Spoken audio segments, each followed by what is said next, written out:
Okay. So meron tayong pasyente rito mga kaibigan. Stress na si client.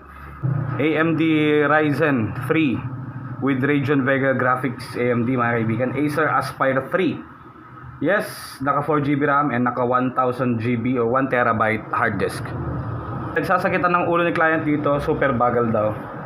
Na-stress na siya. Isang teacher mga kaibigan, meron pa daw siyang class observation ata. Kaya ito, gawa natin ng paraan through SSD upgrade. Matic to kasi nga naka hard drive pa lang siya. Acer Aspire 3 M.2 SSD upgrade tayo. Baklasin natin to.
Dumi.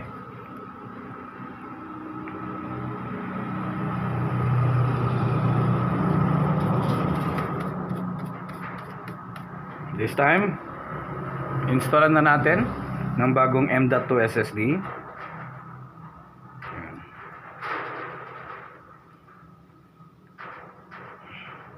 128GB yung ilalagay natin. Ayan. Then lock.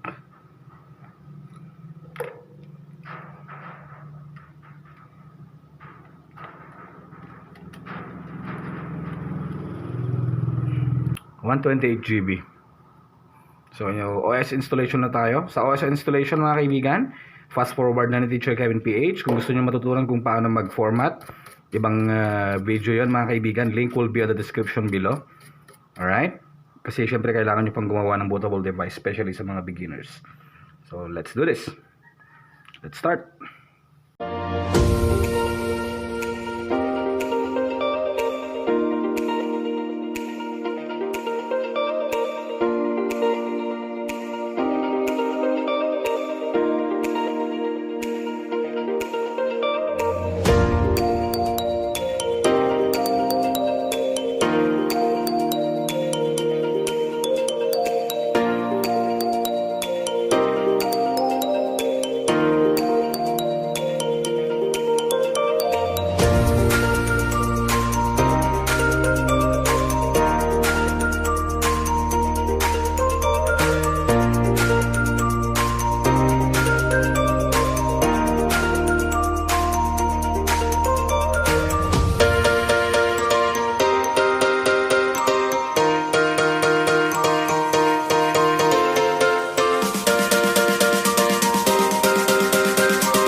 So okay na mga kaibigan, tinatransfer na lang natin yung files niya from his hard drive dito sa bagong SSD.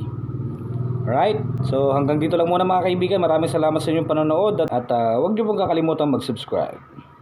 Thank you for watching.